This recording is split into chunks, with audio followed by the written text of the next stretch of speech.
حدیث پاک میں نبی کریم صلی اللہ علیہ وسلم نے ارشاد فرمایا ان الدین یسر، کہ دین آسان ہے۔ اسی طریقے سے قرآن کریم میں اللہ تبارک و تعالی نے ارشاد فرمایا ما جعل علیکم فی الدین من حرج، کہ اللہ تبارک و تعالی نے تمہارے لیے دین میں کوئی تنگی نہیں رکھی، کسی قسم کی دین کے اندر کوئی تنگی، کوئی پریشانی نہیں ہے۔ دوسری جگہ فرمایا یرید اللہ بکم الیسر ولا یرید بکم العسر، کہ اللہ تمہارے لیے آسانی پیدا کرنا چاہتا ہے، تنگی پیدا کرنا نہیں چاہتا۔ تو یہ چند احادیث اور چند آیتیں ہیں جن کا مطلب سمجھنے کی ضرورت ہے۔ بہت سے لوگ ان کا مطلب سمجھے بغیر کچھ سمجھ بیٹھتے ہیں، جیسے ان الدین یسر، دین آسان ہے۔ دین میں آسانی کا مطلب کیا ہے آخر؟ بعض لوگ یہ سمجھتے ہیں کہ دین میں آسانی کا مطلب یہ ہے کہ جس طریقے سے چاہو بس عمل کر لو، جیسے چاہو اس طریقے سے زندگی گزار لو۔ اگر آدمی کسی جگہ پر جاب کر رہا ہے، نماز کا وقت ہو گیا تو نماز چھوڑ دو، کام کرو اپنا، اور شام میں آ کر کے 5 ٹائم کی نماز پڑھ لو۔ دین میں آسانی کا مطلب یہ ہے جو جی میں آئے وہ کرو، جس طریقے سے دین پر عمل کر سکتے ہو کرو، یہ مطلب سمجھتے ہیں۔ شادی بیاہ کا گھر کے اندر کوئی موقع آیا تو بس جو جی میں آئے، جو گھر والوں نے صحیح سمجھا بس اس طریقے سے کرو۔ تو آخر اس کا مطلب کیا ہے؟ دین میں آسانی کا مطلب کیا ہے؟ ان الدین یسر، دین آسان، بے شک دین آسان ہے لیکن سمجھنے کی ضرورت ہے۔ دین میں آسانی کا مطلب کیا ہے؟ دین میں آسانی کا مطلب یہ ہے کہ اللہ تبارک و تعالی انسانوں کو، اپنے بندوں کو کسی ایسے کام کا حکم نہیں دیتا جو ان کی طاقت سے باہر ہو، جس کو وہ نہ کر سکتے ہوں، جس کے اوپر عمل کرنا ممکن نہ ہو، ناممکن ہو اس کے اوپر عمل کرنا۔ ایک تو یہ مطلب ہے۔ مثلا اللہ تبارک و تعالی نے نماز کا حکم فرمایا۔ اب ایک آدمی بیمار ہے، سخت بیمار ہے، اٹھ بھی نہیں سکتا، پڑا رہتا ہے بالکل، اس کے اندر کھڑے ہونے کی طاقت نہیں ہے، تو اب اللہ تبارک و تعالیٰ کا حکم یہ نہیں ہے کہ بھائی تم کو ہر حال میں کھڑا ہی ہونا ہے، چاہے تو کھڑا ہو سکتا ہو، نہ ہو سکتا ہو، کھڑے ہو کر ہی پڑھنا ہے۔ تو اب اس کے لیے کھڑا ہونا ممکن نہیں ہے، وہ کھڑا ہو ہی نہیں سکتا۔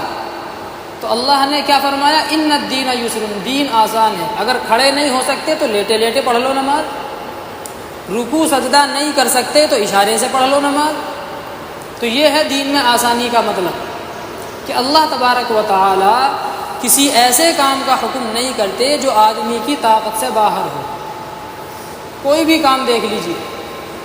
اور ایک مطلب اس کا یہ ہے کہ اللہ تبارک و تعالی نے اس امت کو ایسے احکامات دیے کہ جو پہلی امتوں میں احکامات مشکل تھے۔ مثال کے طور پر پہلی امتوں کے اوپر جو روزے فرض تھے، اگر آدمی رات کو سو گیا، افطاری کھائی اور اس کے بعد میں پڑھ کر کے سو گیا، سب سوتے ہیں، تراویح ہوتی ہے اور پڑھ کر کے سو جاتے ہیں، تو اگر آدمی سو گیا تو اس کا روزہ شروع، سوتے ہی روزہ کیا ہو جاتا تھا؟ شروع ہو جاتا تھا۔ اب بغیر سحری کے ہی اس کو روزہ رکھنا پڑتا تھا۔ کتنا لمبا روزہ ہوتا ہوگا؟ تو پریشانی تھی نہیں تھی؟ تو اللہ تبارک و تعالی نے کیا فرمایا؟ کلوا واشربوا حتى يتبين لكم الخيط الابيض من الخيط الاسود من الفجر۔ اب اگر تم رات میں سو بھی جاؤ تو کوئی حرج کی بات نہیں ہے، کھاؤ پیو، حتى يتبين لكم الخيط الابيض من الخيط الاسود من الفجر، یہاں تک کہ صبح صادق طلوع ہو جائے۔ جب صبح صادق ہو جائے اس وقت تک کھاتے پیتے رہو، چاہے تم سو جاؤ، چاہے کچھ بھی کرتے رہو، عبادت کرو، جاگتے رہو۔ تو یہ آسانی ہے۔ اسی طریقے سے اللہ تبارک و تعالی نے فرمایا کہ اس ماہ مبارک کے روزے رکھو، ہر حال میں رکھنے ہیں، لیکن اگر کوئی سفر میں ہے فعدۃ من ایام اخر، تو اس کو گنجائش ہے کہ روزہ چھوڑ دے۔ آسانی ہے نہیں ہے؟ یہ نہیں کہ ہر حال میں رکھنا ہی ہے روزہ۔ سفر میں آدمی گیا ہے، روزہ رکھنے میں دقت پریشانی ہوتی ہے، چاہے کتنا ہی آرام دہ سفر ہو، لیکن سفر میں تو پریشانی بہرحال ہوتی ہے۔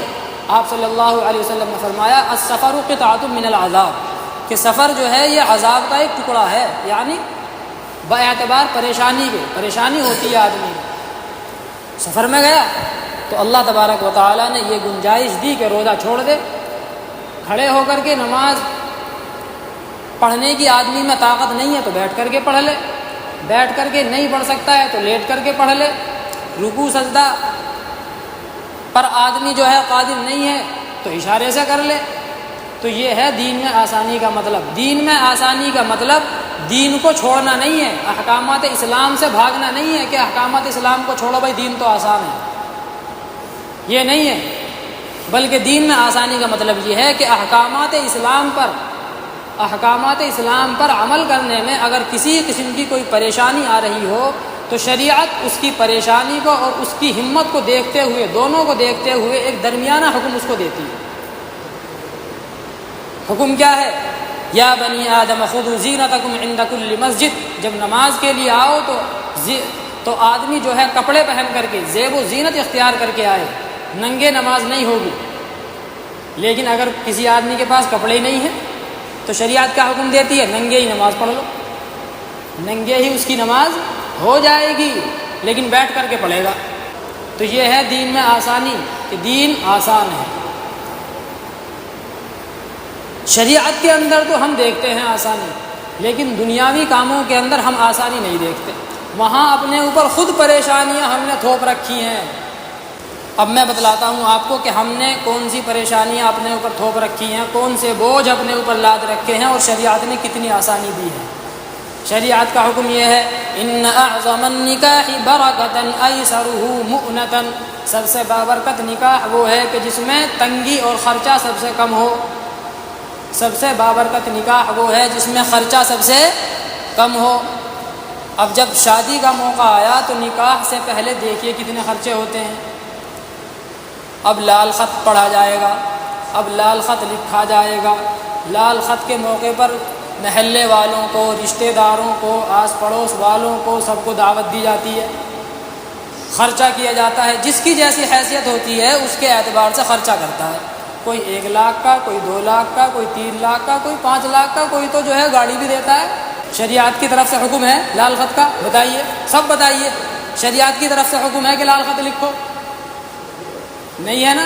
تو یہ پریشانی کس نے تھوپی اپنے اوپر؟ ہم نے۔ شریعت نے تو بڑا آسان کیا ہے، ان اعظم النکاح برکۃ ایسرہ مؤنۃ، سب سے بابرکت نکاح وہ ہے جس میں خرچہ سب سے کم ہو، اور ہم نے سب سے بہترین نکاح اس کو سمجھ لیا جس میں خرچہ سب سے زیادہ ہو۔ بھئی شادی ایسی کرنی ہے کہ علاقے میں کسی کی نہ ہوئی ہو۔ اس نے 3 آئٹم دیے تھے، اچھا میں 10 دوں گا، اس نے 10 دیے تھے تو میں 15 کروں گا۔ ابھی لال خط ہے، پھر اس کے بعد مہندی ہے، اور پھر ہلدی ہے، اور ہر موقع پر بے پناہ خرچہ۔ جو خرچہ ہم وہاں پر کرتے ہیں وہ خرچہ کسی اچھی جگہ پر، وہ پیسہ کسی اچھی جگہ پر کام آ سکتا تھا، کسی غریب کو دے دیا جائے، یا کوئی دینی کام ایسا کر دیا جائے کہ جس کا ثواب مستقل ملتا رہے۔ مسجد کوئی بن رہی ہے، اس کے اندر حصہ لے لیا جائے تو جب تک وہ مسجد باقی رہے گی ثواب ملتا رہے گا۔ کوئی مدرسہ ہے، اس کے اندر کام چل رہا ہے تو وہاں پر آدمی کر دے تعاون، تو جب تک وہ مدرسہ قائم رہے گا وہاں پر دینی کام ہوتا رہے گا، مستقل ثواب ملتا رہے گا۔ بچے پڑھ رہے ہیں، ان کے اوپر آدمی خرچ کر دے تو جو بچے اس میں پڑھیں گے، جتنا وہ دین پر عمل کریں گے، سب کا ثواب اس کو ملتا رہے گا۔ اور جن بچوں کو پھر وہ بچے پڑھائیں گے بڑے ہو کر کے، ان سب کا ثواب، اور پھر ان کے پڑھانے والے، ان کے پاس پڑھنے والے جن کو پڑھائیں گے اس کا ثواب اس کو ملتا رہے گا۔ تو بتائیے تنگی کس نے کی ہے؟ ہم نے کی ہے یا اسلام نے کی ہے؟ بتائیے کس نے؟ تنگی تو ہم نے کی ہے نا۔ اب شادی کا موقع آ گیا، شادی کے موقع پر دیکھیے کتنا خرچہ ہوتا ہے، جہیز کے نام پر کیسی لوٹ پاٹ مچتی ہے۔ آپ صلی اللہ علیہ وسلم نے فرمایا کہ نکاح جو کیا جاتا ہے اس کے اندر لوگ چند چیزیں دیکھتے ہیں، تنکح المرأۃ لأربع، لحسبها ولجمالها ولمالها ولدینها فاظفر بذات الدین، کہ لوگ جو نکاح کرتے ہیں اس کے اندر عام طور سے 4 چیزیں دیکھتے ہیں۔ لحسبها، اس کا خاندان دیکھتے ہیں، برادری دیکھتے ہیں کہ کس برادری کا ہے، کس برادری کی لڑکی ہے۔ ہم تو سب سے پہلے اپنی برادری ڈھونڈتے ہیں کہ ہماری برادری ہے نہیں ہے، حالانکہ شریعت کے اندر کوئی حکم نہیں ہے۔ تو یہ تنگی کس نے رکھی؟ بتائیے کس نے رکھی؟ شریعت نے رکھی کہ ہم نے رکھی؟ ہم نے رکھی نا، ہم نے رکھی، ہم سب ایک ماں باپ کی اولاد ہیں، لیکن یہ تفریق کس نے کی کہ فلاں برادری میں نہیں کرنی، اپنی ہی برادری میں کرنی، چاہے اپنی برادری میں لڑکی اور لڑکا ملے نہ ملے لیکن کرنی اپنی میں ہی ہے۔ تو پہلے نمبر پر لوگ کیا دیکھتے ہیں؟ برادری، خاندان، ولی جمالہا، خوبصورتی، لڑکا اور لڑکی خوبصورت ہیں یا نہیں ہیں، ان کی سیرت، ان کا کردار، ان کا اخلاق، ان کا دین گئے بھاڑ میں۔ حالانکہ حسن صورت چند روزہ حسن سیرت مستقل، حسن صورت چند روزہ حسن سیرت مستقل، اس سے خوش ہوتی ہیں آنکھیں، اس سے خوش ہوتا ہے دل۔ صورت سے کیا خوش ہوتا ہے؟ آنکھیں خوش ہوتی ہیں، بڑا اچھا ہے، بڑا خوبصورت ہے، اور سیرت سے آدمی کا دل خوش ہوتا ہے، آدمی کے اخلاق اچھے ہوں تو ہر آدمی اس سے بار بار ملنا چاہتا ہے۔ ایک شاعر کہتا ہے، نہ جا ظاہر کی صورت پر اگر کچھ عقل و دانش ہے، چمکتا جو نظر آتا ہے سب سونا نہیں ہوتا۔ ظاہر کی خوبصورتی پر مت جاؤ، جو کوئی چیز بھی چمکتی نظر آتی ہے وہ سونا نہیں ہوتی۔ پیتل بھی کیسا دکھائی دیتا ہے؟ سونے کی طرح۔ اگر اپلا ہو، کوئی گوبر کا اپلا ہو، اس کے اوپر چاندی کا ورق چڑھا دیا جائے، اوپر سے بڑا شاندار لگ رہا ہے لیکن ہے تو اندر گوبر ہی۔ اسی طریقے سے آپ صلی اللہ علیہ وسلم نے فرمایا، ولی جمالہا، لوگ خوبصورتی دیکھتے ہیں، ولی مالہا، اور مال دیکھتے ہیں کہ وہاں سے مجھے کتنا جہیز ملے گا، لڑکا کیا کاروبار کرتا ہے، اس کا بینک بیلنس کتنا ہے، لڑکی کے گھر والے کیسے ہیں، کتنا مال و دولت مجھ کو وہاں سے ملے گا۔ ولی دینہا، اور چوتھے نمبر پر آتی ہے دینداری، سب سے آخر میں دیکھتے ہیں کیا؟ دینداری۔ ولی دینہا، دینداری دیکھتے ہیں، دینداری دیکھنے والے صرف 1% ہے، ورنہ 99% یہ 3 چیزیں دیکھتے ہیں پیچھے والی۔ آپ نے فرمایا فاظفر بذات الدین، دیندار عورت سے نکاح کر کے کامیاب ہو جاؤ۔ جب دیندار لڑکی گھر کے اندر آتی ہے تو گھر جنت بن جاتا ہے، ورنہ ہم نے ایسے لوگ بھی دیکھے ہیں کہ بیچارے ساس سسر گھر کے اندر وہی پہلے کی طرح کام دھام کر رہے ہیں۔ پہلے تو جو ہے گھر کے اندر لڑکی بھی تھی، وہ نکاح ہو کر کے دوسرے گھر چلی گئی، اب لڑکے کی بہو گھر کے اندر آئی ہے، وہ ایم اے ہے یا بی اے ہے، جو بھی کچھ ہے، اب وہ تو کسی کام کو ہاتھ ہی نہیں لگاتی۔ بیچاری وہ ساس ہے، بڑھیا ہے، 65 سال کی ہے، 70 سال کی ہے، وہ کام کے اندر لگی ہوئی ہے۔ اب وہ جو اتنی پڑھ کر کے آئی ہے وہ کیوں ہاتھ لگائے گی؟ جو اپنے گھر سے سارا ساز و سامان اپنے گھر کے اندر لائی ہے، اپنے شوہر کو اس نے دیا ہے لا کر کے، اپنے شوہر کو اس نے خریدا ہے، تو وہ کیوں ہاتھ لگائے گی؟ وہ تو گھر کے اندر رانی بن کر کے رہے گی نا۔ تو آپ نے فرمایا فاظفر بذات الدین، دیندار عورت سے نکاح کر کے کامیاب ہو جاؤ۔ یہ ساری چیزیں تب سمجھ میں آتی ہیں جب آدمی کی شادی ہو جاتی ہے۔ شادی جب تک انسان کی نہیں ہوتی تب تک تو یہ ساری چیزیں اچھی لگتی ہیں کہ بھئی لڑکی بڑی خوبصورت ہونی چاہیے، ایسی ہو کہ محلے میں کوئی نہ ہو۔ ایک تصویر آدمی کے دماغ میں ہوتی ہے کہ میری بیوی ایسی ہو جیسی میں نے اس فلم میں دیکھی تھی، جیسی میں نے اس ویڈیو میں دیکھی تھی، ایسی ہونی چاہیے۔